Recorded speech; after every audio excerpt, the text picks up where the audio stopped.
Shalom, shalom. Bapak Mama, saudara-saudara jemaat Tuhan yang terkasih, bacaan hari ini dari Lukas pasalnya yang ke-24 ayat 36 sampai 49 dengan tema dipanggil untuk memberitakan tentang pertobatan dan pengampunan dosa. Bapak Mama, saudara sekalian, di zaman sekarang ini banyak sekali berita-berita yang setiap waktu, setiap saat dapat kita ikuti di media sosial maupun dalam percakapan sehari-hari. Ada yang benar, tapi ada banyak berita yang tidak benar. Tahun 2025, Kementerian Komunikasi dan Digital mencatat ribuan konteks hoaks dan disinformasi yang seringkali termuat dalam Facebook, Instagram, TikTok, dan sebagainya. Yang isinya tentu berisi tentang penipuan-penipuan, informasi kesehatan yang kadang-kadang tidak benar, dan sebagainya. Terhadap berita-berita ini, yang paling banyak tersebar adalah berita hoaks. Ada berbagai reaksi dari manusia atau dari orang-orang terhadap berita-berita tersebut. Saya mencatat di sini kurang lebih sekitar 5 reaksi. Yang pertama, orang yang bereaksi dengan polos dan lugu. Ketika dia mendengar berita itu melalui media sosial, dengan cepat dia langsung meneruskan itu kepada orang lain supaya orang lain tahu seperti yang dia tahu. Contohnya seperti kupon-kupon undian, berhadiah, dan lain-lain. Reaksi yang kedua adalah orang yang mengkritisi kemudian memverifikasi. Dia akan cek keaslian beritanya seperti apa. Baru kemudian dia melanjutkan itu kepada orang yang dia kenal. Yang ketiga adalah reaktif dan emosional. Biasanya tipe yang ketiga ini dia hanya baca judul saja, baca sampai selesai, dia sudah terpengaruh dengan judulnya dan tidak tahu dengan benar apa isi. Yang keempat adalah acuh-acuh. Setiap berita yang dia dengar, benar ataupun tidak benar. Yang kelima adalah tipe orang yang akan memeriksa dengan benar fakta dari berita itu dan dia tipe orang yang artinya, dia akan mengecek dengan benar apakah berita itu benar-benar mengedukasi sesuai dengan sasaran, baru kemudian dia melanjutkan. Bapak Mama, saudara-saudara jemaat Tuhan yang terkasih, peristiwa kebangkitan Tuhan Yesus termasuk dalam satu peristiwa yang viral, termasuk dalam satu peristiwa yang menjadi trending topik karena dibicarakan oleh banyak orang di Yerusalem. Peristiwa kubur yang kosong, peristiwa Yesus yang tidak ada, tidak saja menjadi isu percakapan murid-murid, tetapi semua orang yang ada di situ. Ada yang mendengar berita yang benar, melanjutkan dengan benar, ada yang mendengar berita yang salah, dan mereka melanjutkan yang salah. Bapak Mama, saudara-saudara, apalagi di zaman ketika itu Yesus bangkit, berita pertama yang mereka dengar dari perempuan-perempuan, di mana kita tahu dalam tradisi Yahudi, kadang-kadang suara perempuan susah didengar karena mereka masih menganut adat. Mereka kemudian ada yang menerima dengan benar, ada yang tidak menerima dengan benar. Reaksi yang lain juga terjadi dan wajar kepada setiap manusia karena itu menggambarkan sifat manusia. Karena manusia di mana mereka melihat langsung baru mereka percaya bahwa benar. Pemama jemaat Tuhan yang terkasih, situasi para murid saat itu sementara dilingkupi oleh ketakutan, takut mengalami peristiwa yang sama seperti Tuhan Yesus. Mereka takut ditangkap, mereka takut disiksa, dan mereka takut mati.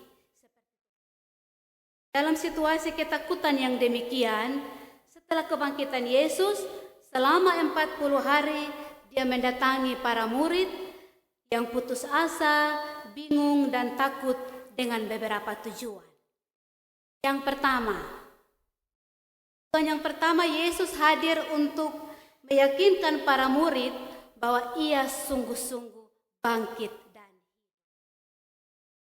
para murid yang sedang takut, tidak yakin, putus asa, ada dalam suasana kebingungan, diyakinkan bahwa Yesus yang Tuhan telah bangkit dan kuasa maut dikalahkan. Kematian dan kubur bukan akhir dari hidup Yesus. Yesus menunjukkan luka di tangan, luka di kaki, bahwa dia benar-benar bangkit, dia benar-benar hidup seperti apa yang difirmankan sebelumnya. Menggambarkan bahwa hantu tidak ada bekas lubang di tangan dan kaki. Hantu dalam bahasa Yunani disebut fantasma, artinya roh yang tidak berwujud atau tidak ada daging. Hantu tentu tidak bisa makan ikan. Hantu tentu tidak bisa beraktivitas seperti manusia. Walaupun di zaman sekarang ini kadang-kadang kita sering lihat hantu bisa makan. Itu hanya ada di film saja dengan di sinetron. Karena diperankan oleh orang yang hidup, makanya hantu bisa makan. Mama, saudara-saudara, tujuan yang kedua, Yesus hadir untuk menganugerahkan damai sejahtera kepada murid-muridnya. Yesus berjumpa dengan para murid, selain untuk meyakinkan para murid tentang kebangkitannya, tentang kuasa maut yang dikalahkan, Yesus juga memberi mereka damai sejahtera. Damai sejahtera, kalau dalam bahasa Ibrani disebut shalom, dalam bahasa Yunani disebut eirene. Yesus ketika hadir ingin menjangkau murid-murid dengan arti yang lebih luas, bahwa ketika mereka mengalami shalom, ketika mereka mengalami eirene, mereka ada dalam situasi rasa aman, ketenangan, keadaan tanpa permusuhan, relasi yang baik, kelimpahan, sukacita dan ketentraman. Itu yang Yesus mau murid-murid rasakan dan situasinya terjadi bagi mereka saat itu. Sebenarnya tentunya Dia yang bangkit dan mengalahkan. Tujuan yang ketiga, perjumpaan Yesus dengan para murid melahirkan tanggung jawab. Tanggung jawab itu amanat untuk bersaksi. Para murid diyakinkan agar dapat meyakinkan orang lain melalui kesaksian mereka. Bagaimana mereka mau meyakinkan supaya orang lain percaya dan yakin kalau mereka sendiri masih ada dalam situasi ketakutan, kebingungan, kekhawatiran. Mereka juga harus ada dalam situasi ketenangan, aman, baru mereka bisa meyakinkan orang lain bahwa Kristus bangkit mengalahkan maut. Apa yang disaksikan oleh para murid-murid ada dalam ayat yang ke-48. Mengatakan, kamu adalah saksi dari semua ini. Pemaham saudara-saudara, apa yang harus disaksikan oleh para murid-murid? Tentu para murid-murid harus menyaksikan tentang kebenaran yang tertulis dalam Alkitab, bahwa semua orang tahu perjalanan kehidupan Yesus, Mesias yang dijanjikan itu, yaitu mati dan bangkit. Yang kedua, Mesias yang menderita, mati dan bangkit, dan berita tentang pertobatan dan pengampunan dosa. Para murid diminta oleh Yesus untuk bersaksi, menyerukan pertobatan dan memberitakan pengampunan dosa. Bahwa sesungguhnya setiap orang yang mau bertobat dan menerima Yesus sebagai Tuhan dan Juru Selamat, pengampunan dari Allah berlaku atas hidupnya. Atas kesaksian para murid memang berat, tapi Tuhan tidak tinggalkan mereka. Tuhan memberkati mereka dengan Roh Kudus yang memberdayakan mereka. Pemaham saudara-saudara yang diberkati oleh Tuhan, hari ini dalam firman Tuhan yang terambil dari Lukas pasal 24, kita belajar beberapa hal yang saya catat bagi kita bersama. Yang pertama, kita belajar bahwa Yesus yang kita imani, Tuhan yang kita imani adalah Tuhan yang sungguh-sungguh bangkit. Tuhan yang sungguh-sungguh mengalahkan maut. Berita sukacita bagi kita. Ia hadir dalam ketakutan kita, Ia hadir dalam luka batin kita, Ia hadir dalam pergumulan-pergumulan kita. Karena itu sekalipun kita menghadapi luka yang besar, tantangan hidup, dan kepedihan yang besar, entah karena beban sakit, entah karena duka yang melanda dan pergumulan-pergumulan hidup lainnya, ingatlah, jangan terus hidup dalam momen suasana Jumat Agung, karena itu akan menghalangi pengalaman kita mengalami sukacita bersama Kristus. Sesungguhnya ketika Yesus bangkit, Dia tidak membiarkan kita bergumul sendiri. Dia hadir berjumpa dengan hidup kita di setiap luka dan pergumulan yang buat hidup kita terpuruk. Dia hadir memulihkan dan meyakinkan kita supaya kita dengan percaya mampu meyakinkan orang lain. Yang kedua, Yesus adalah satu-satunya sumber damai dan sejahtera. Tidak ada ketenangan di luar Yesus. Tidak ada kebahagiaan di luar Yesus. Tidak ada rasa aman dan damai sejahtera di luar Yesus. Luar Tuhan, hidup hampa akan binasa. Jabatan, kuasa, harta, itu semua diperlukan, tapi bukan sumber damai sejahtera. Dia bisa jadi sumber damai sejahtera. Karena itu hanya Yesus satu-satunya yang menjadi sumber damai sejahtera. Hal yang ketiga yang saya catat bagi kita, bangkitan Yesus meyakinkan kita untuk jadi saksi dalam dunia ini. Jadi saksi tentang kebangkitan Tuhan Yesus, pertama-tama sebagaimana tadi disampaikan bahwa kita sendiri harus yakin, kita sendiri harus percaya, kita sendiri harus tidak hidup dalam kebimbangan. Dia boleh ragu, tetapi kita tidak ragu. Dia boleh ragu, tapi ketika kita memberitakan kebangkitan Kristus, tidak ada keraguan di dalamnya. Sejak awal ketika Yesus bangkit, sudah banyak orang mempropagandakan ini.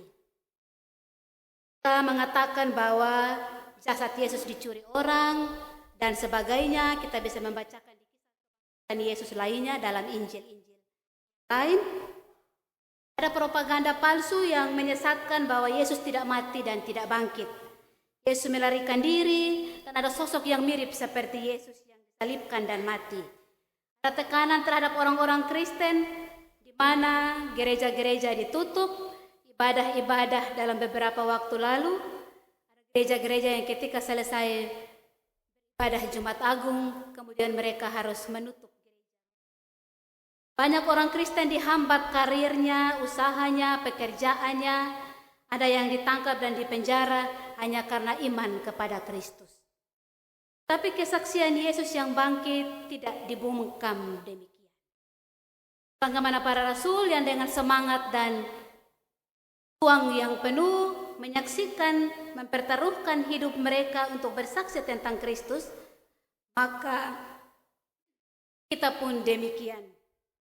Manusia tidak bisa selamat hanya karena kemampuannya berbuat baik. Keselamatan adalah tindakan Allah yang berkorban di dalam Yesus yang mati dan bangkit. Ada orang yang mewartakan bahwa di luar Yesus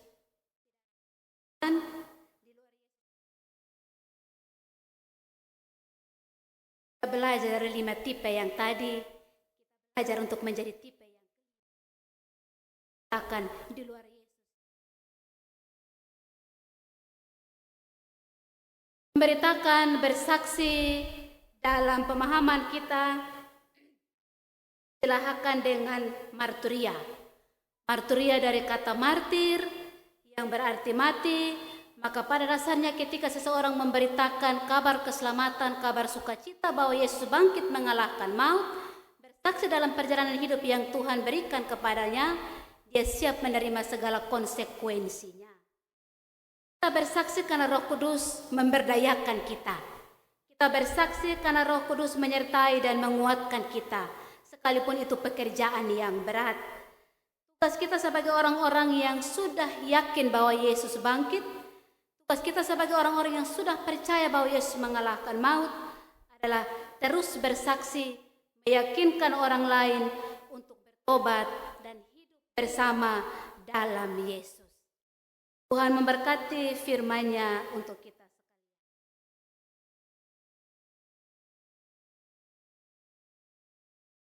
Kesempatan diberikan kepada